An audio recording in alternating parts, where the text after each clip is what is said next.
Welcome to the intersection of Black culture and horticulture with your girl, Colah be talking. And guess what, y'all? We Black in the garden. From WABE Studios, welcome to Black in the Garden, the intersection between Black culture and horticulture. And I am your host, Colah be talking. Today, we're diving into the powerful ways that storytelling and environmental justice come together to preserve our history and protect our communities. Our guest is none other than the incredibly talented Dana Michelle Maule, a Jacksonville, Florida native, award-winning filmmaker, and passionate advocate for environmental justice. I met Dana at the end of 2023, and I connected with her in so many ways because we have so much in common as people and Black women and Black mothers with a key awareness of what's happening in the world. As creative entrepreneurs, we naturally bonded and have spent lots of time in deep discourse about our shared passion for how to use media as a catalyst for change in our community. Dana has spent her career creating films that educate, inspire, and entertain, from her early work on Blacklock to her recent Audience Choice Award-winning short films. But today we're here to spotlight her latest project, Moncrief Springs, a travel documentary that explores how urban tourism can protect Black neighborhoods and preserve Black history. Dana isn't just making waves in the film world, she's also a leader in environmental activism as a member of the Sierra Club's Northeast Florida Executive Committee. She's on a mission to diversify the environmental movement and bring much needed attention to the green spaces and parks in historically Black neighborhoods.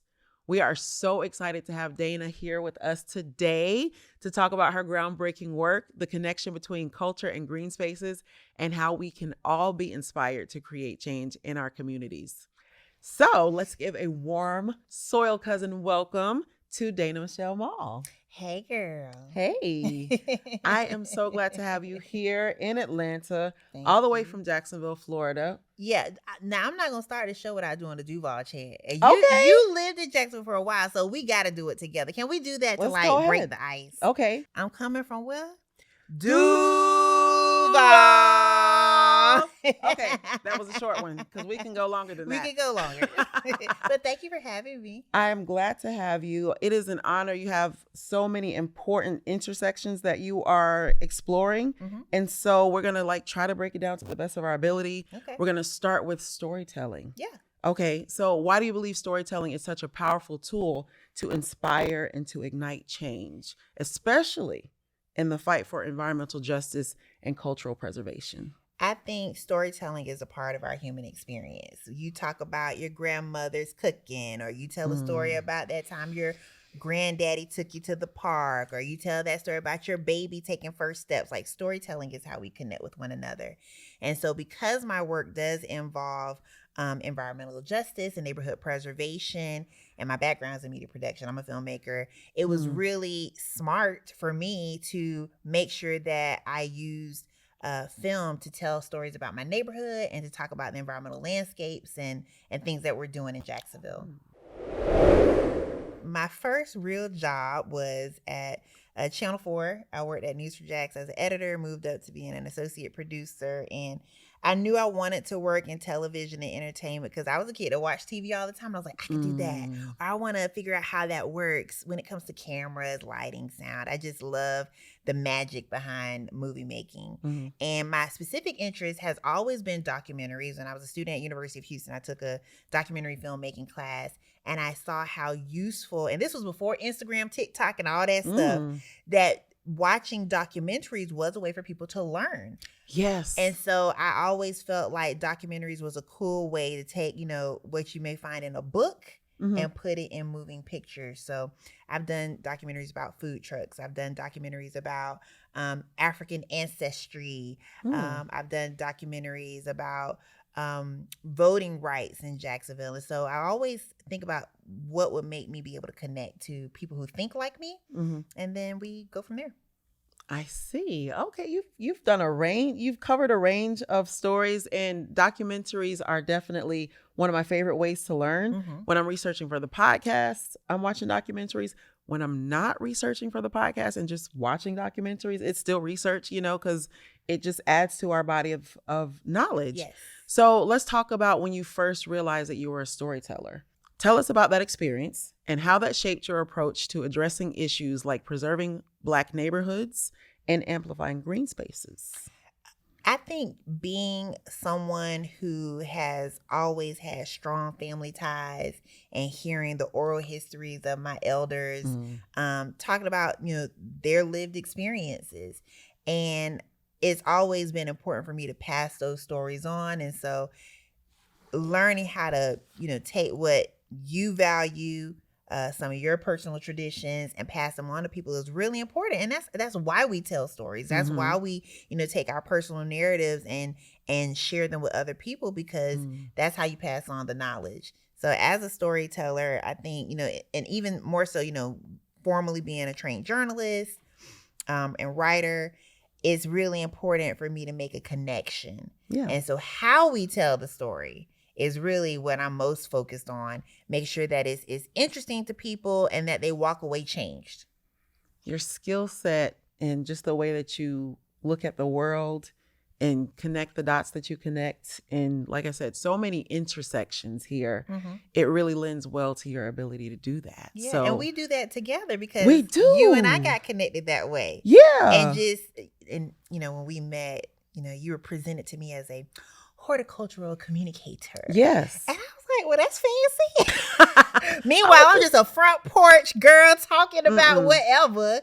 And the way you formally present yourself and your brand and how you talk about gardening and culture, I was like, that is so dope. And so, when you're a storyteller, you attract other dope storytellers. I appreciate that, but I can't allow you to trivialize all of your accomplishments. You've already described them. We know what's up. So we're definitely giving your flowers as well. Thank you. We want to learn more about you. We want to learn more, of course, about the documentary, Yeah. Moncrief Springs. Yeah. You've been raising funds. You've been shouting from the rooftops and the mountaintops. And so tell us what inspired you to tell the story of Moncrief Springs, and how does it reflect the broader issues of environmental justice and divestment in Black neighborhoods? Yeah, so Moncrief Springs was kind of like an accidental project that found me. I was not looking for it because I was on another job before I started working on Moncrief Springs.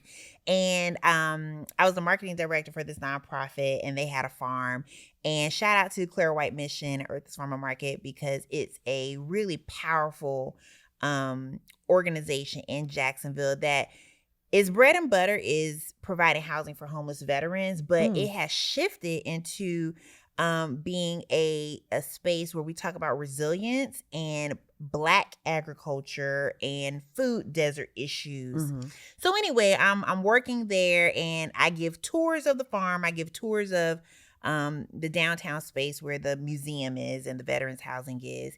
And people kept asking, well, what does this mean? Earth's Farm, and it's on a street called Moncrief. What is Moncrief about? And the more I gave these tours and had to tell that story, I had to stay sharp and do more research about, well, what is Moncrief Springs? What was Moncrief Road? Who is Moncrief? And I told my boss at that time, I said, it would be really cutting edge for us to do some film marketing for the nonprofit and explain, why we're launching this farm in Moncrief, what resiliency is, why sustainable agriculture is so important. And she said, no. Oh. She loved the idea. Okay. But there wasn't a budget for it. And I think it was probably a little too forward thinking for maybe what she was ready for at the time. So anyway, people started asking me, this would be a great idea for a documentary. This would be a great idea for a documentary. I said, well, ain't nobody gonna pay for it. I can't do it. Right. And some other things transpired. I ended up leaving that organization, but people still kept asking me about the work and about the documentary. I said, well, if you will help me pay for it, I will do it. Reasonable. Bada boom, bada bing. We got a couple people to write some checks. Shout out to Visit Jacksonville, who has been a very valuable sponsor of the documentary. St. John's Riverkeeper, which is a environmental justice organization in Jacksonville, has sponsored the film. And Black Films Matter has helped me get it off the ground. And through those relationships, we've been able to do 8 days of filming so far. We've been working on it for a year. We're still fundraising, but we have really been able to plug into the community and answer questions about what is the Moncrief Spring. It's a space of memory, okay? It doesn't even really exist anymore, but it was a natural spring in Northwest Jacksonville on Moncrief Road. And so if I were to say a few things about this space, Wait, can we just clarify? Sure. Because everybody does not know that term. A spring, what exactly is a spring? Yeah, so it's a natural body of water. And springs are unique because they stay the same temperature throughout the year. Whether it's wintertime, summertime, the temperature is the same. Fresh water. And Florida is known for that, having natural springs. They're all over the state. And the Moncrief Spring was named after Eugene Moncrief. He was a Frenchman. And if you go down history, colonial America, he was escaping the French Revolution, landed in Jacksonville by coming up the St. Johns River. And the area where he settled, they named it Moncrief Road. And that spring was named after him, Moncrief Spring. The neighborhood was called Moncrief Park because of the man who settled in this area. And so the spring was thriving, vibrant in the 1920s. Eartha White owned property near the spring. Eartha White is a Black history icon in Jacksonville. She was a humanitarian. Yes. We talked about her on the show. We've highlighted her in a previous episode. Yes. On the show. That's right. We had Donica and we had Trey Ford. So, you know, hey, so there's a couple of Florida connections. Okay. So the property she owned was near the spring. And again, think 1920. So you're in the Jim Crow era in Jacksonville. And she wanted Black folks to have a safe place to swim. So she built a pool and funneled the water from the spring to the pool. So Black folks had a freshwater spring where they can swim without being harassed. And there were even baptisms there. And it was a community meeting space. And there's photos in the Eartha White collection through the University of North Florida where you could see people at the pool swimming and having a good time. That's actually the inspiration behind the movie poster. We were able to take images from a photograph we found at the pool, and it was actually called a bathhouse. And my dear friend, he is the graphic designer who did the poster, and he superimposed the picture of people at the pool with what we are referring to as like rings of the water. You know how you skip rocks on the water and it creates this ripple effect? And so that's the inspiration behind the movie poster. But, you know, you asked me about Moncrief's, the spring, Moncrief Springs. It doesn't exist anymore. In the 60s, the 1960s was when you saw some of those negative effects of redlining and highways being built through Black neighborhoods. And when they built I-95, it cut right through the spring, and the spring dried up. And then you start to see the neighborhood deteriorate because the spring, again, created almost like a vacation destination. People would be coming there because of the pool. People would be coming there because the tourism was there. There was a horse track there. People had, really nice houses there. There was the Chitlin Circuit cut through Northwest Jacksonville. And so you had a club called the Two Spot that wasn't far from this Moncrief Spring. And so when the highway destroys the spring, everything surrounding it starts to fall off. Can we just pause right there? Because I want to make a connection between Moncrief Springs, this Black neighborhood that you're describing as a place of memory. Yes. And I want to hold space for that. That's a very poignant term. It's a very specific term that really captures what we're getting into as far as it no longer being a thing. But when I think about the highways and how violent they were in really cutting out the life force of so many Black neighborhoods, when you look at the history of the highway system as it's been going through the United States, you can see there's a common thread with stories just like that. So Moncrief Springs is one example. Common. Yes, it is one example of a common kind of occurrence with the highway system and Black just neighborhoods. Yeah, the way that Black neighborhoods are not cherished and the history gets destroyed and it affects the community. Tell us about how it affects the community. Yeah, Black neighborhoods are the most vulnerable because of redlining when it comes to urban development and building highways. They always pick the Black neighborhoods to cut through. And it's not unique to Jacksonville. It's happening in Black neighborhoods all across the country. Think about Atlanta. Think about Chicago. Think about Detroit, right? Yeah. And so what has happened is you get a concentration of poverty, a concentration of crime, a concentration of people who are vulnerable to these issues food deserts, socioeconomic disparities, disparities in education, health disparities. And that's unfortunately what has happened in Moncrief. And when you talked about, these life sources, water is a source of life. And so when you have that natural spring there and then it disappears, actually it's taken away, the thing that creates life is no longer present in a place where life is needed. Oh, yeah. And I think about, all the traditions that would have been tied to that spring. People getting baptized. Yeah. People, going with their families to swim. And so. And it's a center of ecosystem. Absolutely. Even the wildlife that would Of have been course. around the spring. And so it's important And for plants. me to speak the name Moncrief Spring so that people remember it. And then also to make people question, how do we protect other spaces like the Moncrief Spring so they're not threatened and we don't lose them? And so that has really guided me into a path where I'm talking about parks in Black neighborhoods, and how we can preserve the natural landscapes in our neighborhoods and in our urban communities. And resilience. Absolutely. Resilience is very important. We want to talk a little bit about that next.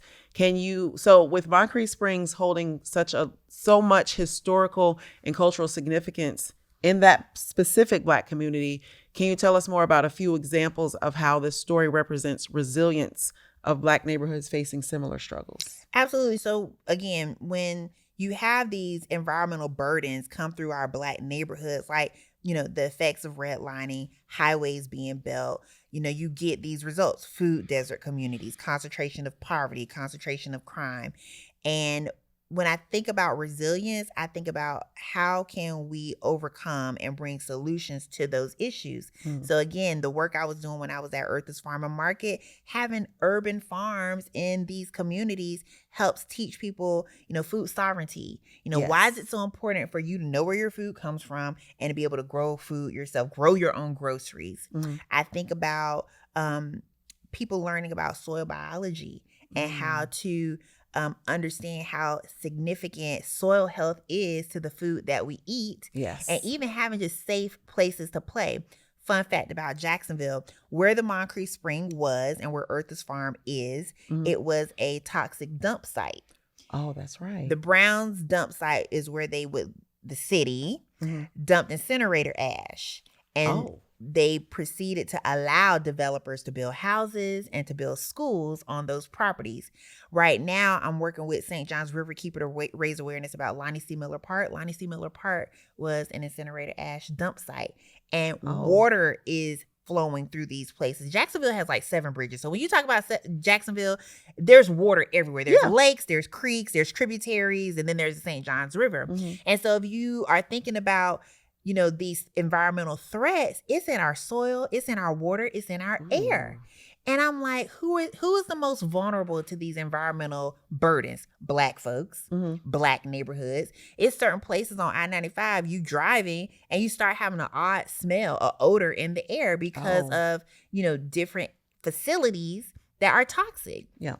And so I'm talking to people about how can we protect parks in Black neighborhoods. Jacksonville boasts like over 400 parks. And I think that's the city with the most number of parks in the country, but all of them are not taken care of and maintained the same way. And I always try to amplify, look at our Black neighborhoods and the parks that are there, and then go across the bridge and look in the white neighborhoods and look at their parks. They are not the same. Wow. And so I first take accountability for myself. I ask my neighbors to take accountability. When you're in our parks and you see trash, pick it up. When you are thinking about how you're spending your day, come to our own parks in our own neighborhoods and spend time there and utilize them. If you're a nonprofit and you're thinking about different programs, launch them in our neighborhoods, in our parks. And one of the things that I've been trying to tell our Parks and Rec department is that we need more programming in parks and Black neighborhoods. That's where you create safe spaces for Black kids. When they are coming during the summer, when they're coming after school, they need safe places to go. And the safety is not just human to human, but safe environments, safe places to exist without having health effects and not feeling like the park is safe. Not only is the safety to be free from violence, but the safety to know that the air that you're breathing is clean and maybe you're running barefoot because it is Florida we're talking about, you don't want to have those toxins getting up in your feet and on your body. Absolutely. Yeah. And I've done community cleanups, and we wear gear up to our waist because we're not 100% sure what's in the water. We're not 100% sure, if we're kicking up dust and sand, we have masks on. We're not sure how that's going to impact our health. Moncrief Road is in 32209 and 08 zip code, 3209, 3208, and it's classified as health zone 1. And so people living in this area have the highest disparities when it comes to diet related health issues, heart disease, diabetes, cancer. And so again, you have all that concentrated in one zip code, and then people wonder why. They wonder why, this demographic of people, Black folks and minority groups living in these areas, suffer the most. Yeah. It's our environment. So we want to know what we can expect. Paint a picture for us. What can viewers expect when they watch Moncrief Springs? Are there any specific moments or themes that you're most excited for us to experience as we watch? Yes. So people in Jacksonville, people in Duval County are some proud people. So I took this on because I had a vision, but the more I tell people about this, they're taking it on for themselves and are like, well, you got to put this in and you got to interview this one. Okay. And it's really a love letter and fan mail to Black Jacksonville. And so when people see it, I want them to see themselves. If you grew up in Moncrief, if you grew up in Sherwood, if you grew up in Harbor View, if you grew up in Durkeeville, I want them to see this film and say, that's me. That's where I grew up. I remember that. For people who aren't from Jacksonville, I want them to be so curious and so eager to experience what they're seeing that they start Googling, what is the J.P. Small Stadium? What is Cafe Resistance, the Band Bookstore? What is Holly's Barbecue? And I hope that will encourage them to come visit Jacksonville and experience Black neighborhoods, Black businesses that, those of us who are from there, we love so much. We love them so much. And so we just want to share it. The film is really my way of sharing the Black experience in Jacksonville with the rest of the world. So I'm thinking about the tourism of it all, right? I'm thinking about Jacksonville being in Florida, and Florida being a state that not everyone associates with warmth towards Black people and diversity and things like that. With the way that the administration is changing kind of in the favor of that, some people might have concerns about coming to Jacksonville. How would you address those concerns? Please come. Please come. Don't believe, everything you read. Our governor does have, he leaves a lot to be desired. But what I will say is that Black travel advocates have made Florida such a desired destination that it is the top 2 state where Blacks travel for leisure. Okay. It's us, and then it's Texas. And Texas has its own political climate that's questionable. Oh, don't it? Yeah. So Florida is still a very desirable place for Black travelers. Visit Jacksonville reported that in 2023, over $4 billion was spent on tourism and travel in Jacksonville. It's a major economic driver. And that was despite in 2023, the NAACP issuing a travel ban in Florida. Wow. Because of the political climate and what Governor Ron DeSantis was legislating during that time. And so despite, the bad press and some of the political issues and social issues that gives Florida, a bad rep, we're thriving. And I always say that we got to keep our Black dollars in the Black community. And so when you travel and you visit places like Jacksonville, look for the Black businesses and definitely look for the Black neighborhoods. Check the zip code. Because what I found is that, there's different initiatives in our city where they want to draw people to downtown Jacksonville or Jack's Beaches, and it makes Black businesses go there, take their businesses to those places because that's where they feel the customers will be. And it creates a cultural desert in our Black neighborhoods that are not in downtown, that are not in the beaches, and which have, frankly, historically been segregated. When my grandparents were coming up, you couldn't go to certain parts of downtown Jacksonville. Oh. When my grandparents were growing up, it was segregated beaches. We had American Beach, and then Neptune Beach, Jack's Beach, all that was white. And so I always encourage people, whether you're a travel influencer or whether you're a family that likes to travel and that's a part of how y'all spend time, go to the Black neighborhoods and keep your dollars there. That's a good point. independent films like yours often give a voice to untold stories. So why do you believe this medium is so critical for preserving Black history and advocating for urban tourism and Black neighborhoods? Yeah, so as an independent filmmaker, it's gritty, it's a grind, and what I love about it is it's gritty and it's a grind because you have to wear every hat. You have to do. I'm the one fundraising. I'm the one creating the social content. I'm the one doing the marketing. I'm the one writing the scripts. I'm the one securing the caterer for the crew. Yeah. You do everything, but you have the control, and that's what I love. We have a very expansive independent film community in Jacksonville, and shout out to the Jacksonville Film and Television Commission, Adam Madrid and Todd Rubin, shout out. And they've really been so encouraging to me to make Moncrief Springs, because Jacksonville often is underrepresented and overlooked on its own. When people think about Florida, they think about Miami. They think about Tampa, Orlando, think about Disney or whatever. And Disney, Jacksonville yes. has so much culture. It has, especially if you are a person who loves the outdoors, we got beaches and rivers. We have parks. We have wooded areas. We have, so many aspects of our city that can align with whatever your interests may be. And so, as an independent filmmaker, I was like, Moncrief Springs is going to put Jacksonville on the map, because we're talking about Jacksonville in a way that nobody really does. First of all, I'm talking about Black Jacksonville. Yeah. And we have just as much history when it comes to the Black experience in America as places like Atlanta. We have a Martin Luther King narrative. He came to Jacksonville in 1964. And in 1964, he also went to St. Augustine, and that's where he got arrested. And everybody knows that story. That was when they were protesting, and they were doing a protest at a pool, and a white man poured acid in the pool while they were in there swimming. Oh, wow. That was a Martin Luther King experience. Yeah. But during that same time, he came to Jacksonville and preached at Mount Ararat Baptist Church. And he gave a speech called "What a Great Time to Be Alive." And he was hosted by Mary Singleton, Isidore Singleton. These are, Jacksonville Black history icons. Yeah, civil rights. Mary Singleton was one of our first Black female city councilwomen. And so in 1964, Martin Luther King being in Jacksonville was a big deal, but it didn't get reported. It didn't get a lot of publicity because everybody was talking about him getting arrested in St. Augustine. And if you know hip hop, Lil Duval is from Jacksonville.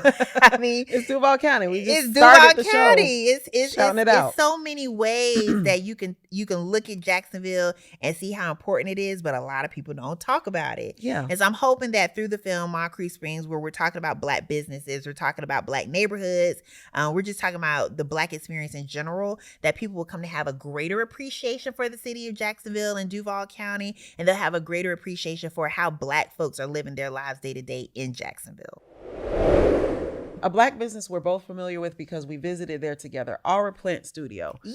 Because obviously we got to bring it back to plants being on Black in the Garden. Absolutely. And so we want to shout out that business, Aura Plant Studio. Hey, Country. Hey.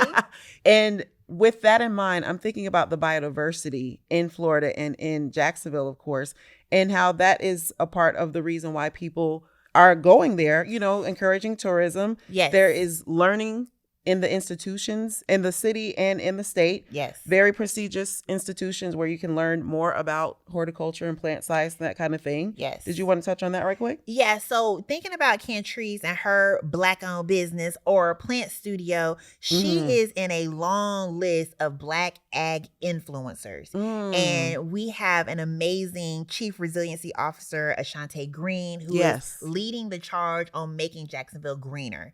But what's important to me, and the reason that I'm doing the film, and I had to highlight Black spaces that are green, like Black parks, Black farms, Black community gardens, is because people are not recognizing that there are Black people involved in this conversation. When we're talking about resilience, we're talking about biodiversity, we're talking about regenerative farming. There are Black folks doing that work. And so in the film, you'll see us go to Edward Waters University, which is the oldest Black college in the state of Florida. And we visit Newtown Success Zone Farm. And I get to talk to my friend Hurtis. Hurtis is a Black farmer, so smart, young guy. And he gets to show our host of the documentary, Marty, what he's doing on the campus to not only address food desert issues, but to also teach youth about farming skills and about the significance and the importance of regenerative farming. We go and talk to folks at the Rewalk Resiliency Project, where they are teaching kids about protecting the riverfront and how to make our waterways clean and how to protect the wildlife in our water. I mean, you could be going up and down 95 or walking the Riverwalk and you see dolphins and you see manatees in the St. Johns River. You remember? And so it's so important that we, for me, acknowledge Black people who are contributing to this conversation, because I feel like the environmental, I don't feel like it. It's a fact. It's a very white space. And it's very trendy and cool because, you know, if you're an advocate and a champion for environmental justice, you know, it's a really cool thing. But there are people whose day-to-day lives are being negatively impacted because of injustices being done to the environment that they're in. I go down to Durkeeville and I do tours and I talk about heat islands and why the climate crisis is really important to people who live in urban neighborhoods, because where they live is the hottest. Because of all there's no trees, all the concrete, it makes the temperatures hotter. And then guess what happens? They bill be higher because they have to run their air conditioner more than the average person. And these are the poorest people with the highest JEA bills. And then I talk about, again, cleanliness. So again, the tie to tourism, the tie to plant and green spaces. When you come into a neighborhood, safety can be a barrier, but also maintenance is a barrier. If people feel like it's dirty and there's litter in the parks, they will not want to go there. For sure. So I went and we were filming with Marty. Marty is the creator of the ABC Travel Green Book, and she's a Black travel advocate. And we took her to the Rewalk Preserve Park, and it's on Rewalk Scenic Drive. And when we arrived, the trash cans were overflowing. Now, trash maintenance at parks is a responsibility of the city. It is. And unfortunately, there are too many times where we come into our Black neighborhoods and our Black parks and they're not well maintained. Okay, and you are speaking for many people in many spaces, once again, just touching on that commonality in the neighborhoods, the Black neighborhoods across America. Yeah. And so while it is up to us, the residents and the people who live in these neighborhoods, to keep our communities clean, there's somebody getting a check to keep them clean. And so for them not to be doing their job like they're supposed to, it makes even more burden on us. I'm also thinking about, again, communities that are along the St. Johns River, and they're fishing communities. And these people rely on being able to fish and crab and all that kind of stuff, not just for recreation, but to feed their families. And if the water is toxic, if the water has litter and pollution in it, then how does that affect their everyday life? So there's so many overlaps when we're talking about biodiversity and gardens and green spaces, but then we also talking about culture, and we also talking about social issues, and we're also talking about tourism. They all intersect because you can't get people to come to these neighborhoods if they don't feel safe, they don't feel like it's clean, and it's nothing to do. So I'm thinking about your connection with the Sierra Club, and we understand that it does have, unfortunately, a complicated history, but we're not even going to focus on that today. So tell us more about what led you to join the Sierra Club and how that's connected to you being in the film, because I understand that was kind of like a happy accident. It was. A year ago, I didn't know what the Sierra Club was. I didn't know it existed, but it's a 130-year-old environmental justice organization. Started out in California, and now has chapters all over the country. And the film launched me into some environmental advocacy, because as I'm talking about Moncrief Springs, I'm talking about these neighborhoods, I started looking and I'm like, why are our neighborhoods looking one way and other neighborhoods looking another way? And so I met a friend of mine, Bill Snow, who's on the board of the Northeast Florida chapter of the Sierra Club. And he starts kind of answering these questions for me. He's like, well, Dana, in these neighborhoods, there's more vulnerabilities because of A, B, and C. I said, well, we need to add that into the film. So he starts taking me on these outings. The Sierra Club is known for doing outings, and that's how it raises awareness about, different issues like the climate crisis and air quality issues and all that. And when you say outings, you mean like community service specifically? No, outings. We go and hang out at parks and in hiking groups, camping, kayaking. It's that kind of thing. And so Bill and I started doing tours in historic Jerkyville, and we were highlighting issues like having heat islands in urban areas and, the importance of, doing community cleanups and having trees in neighborhoods and, flood issues that impact Black neighborhoods most. So anyway, the Sierra Club just became like a little interest for me to help spread my message. And I started realizing it ain't a lot of Black people in this club. Yeah. And environmental justice historically has been old white men doing it. And so I said, if we're going to solve the problem in our Black neighborhoods, we got to get involved in organizations like the Sierra Club.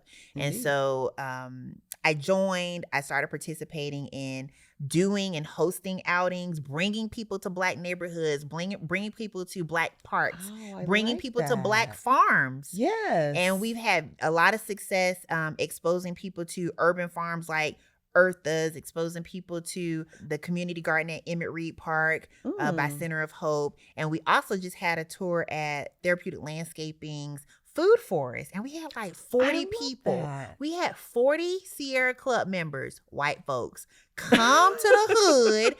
And this particular neighborhood is referred to as the bottom, but it's Carville Park. And 40 people came and showed up to this farming space where this Black man has a food forest, and we were able to support him and amplify his space. And that was a job well done for me, because I was like, this is how we change our neighborhoods. This is how we get people to see us, number one, but then also include us in the conversation, because when legislation is getting passed and money is getting passed around, don't forget Moncrief. Don't forget our Black neighborhoods. Don't forget the North Side. And the Black farms. I would be remiss if I did not point out that what you just described as far as so much activation of and visiting to these Black farms or farms in general is agritourism. Yes. That is the term for it. And definitely food for thought. Y'all look into that more and consider how you can, as a listener or you're watching, how you can be more involved in agritourism, especially in visiting Black farms. Right. And so, when Hurtis, when I talked to Hurtis and I talked to some of the other Black ag influencers in Jacksonville, I say, we got to put the culture back in agriculture, because when people think about farming, they still thinking white men, and there's Black men. I mean, this is our heritage. It's in our DNA, right? And so I'm really thankful to have been exposed to the Sierra Club. And now I'm not only a member, I'm a part of the executive committee. And that is the organization within our chapter that helps make decisions on policy and how we function and what issues we want to be a part of as a chapter.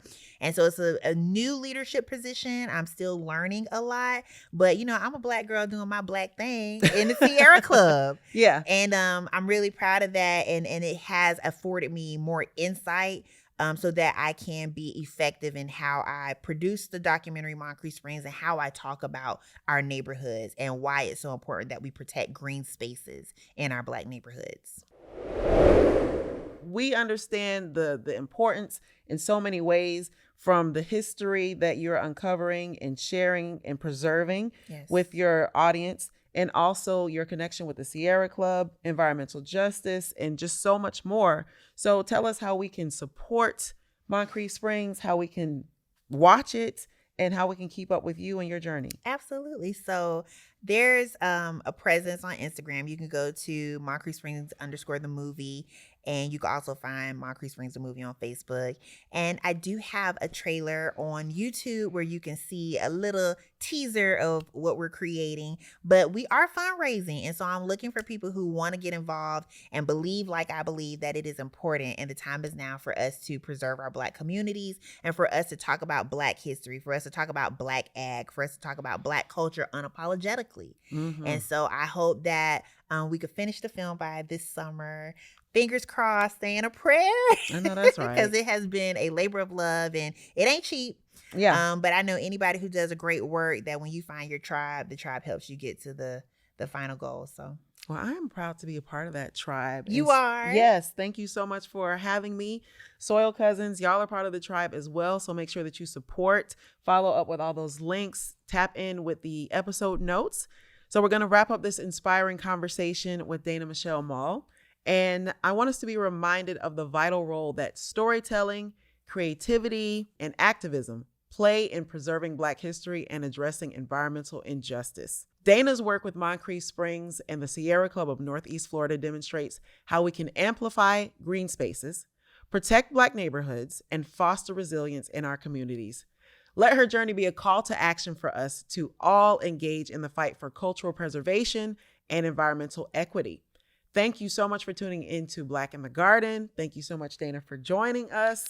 Soil Cousins, we are wishing you love, light, and soil. Now make sure y'all stick around for the watering moment with Plant Zaddy. Plant Fam, Black history isn't just a story of the past. It's a foundation that we rely on every single day. But yet, here we are in a climate where there's no appreciation for Black history at all. Diversity and inclusion may be talked about, but at this point, it's just a buzzword. There is nothing that is backing anything up that we've ever done. Black brilliance has shaped the world in ways we can't ignore. From Garrett Morgan's traffic light, to Frederick McKinley Jones's refrigerator, from Dr. Daniel Hale Williams's open heart surgery to Dr. Shirley Ann Jackson's advancements in telecommunications, our world wouldn't look the same without Black inventors.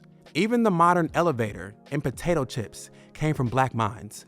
But see, this isn't just history, this is real life. These contributions are a staple of daily life, and yet the respect and recognition for them are missing, and the attempt to snatch it from our history is actually real. So let's take the time to learn, teach, and honor the brilliance that Black history has given to us every single day. By sharing this knowledge, we can preserve its legacy and ensure the future remains rooted in truth and equity.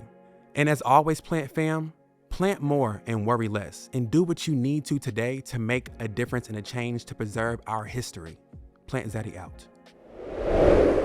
I started out wanting to make a film, but then got into neighborhood preservation work and got into doing tours and got into like being an environmental advocate. I wasn't planning on that.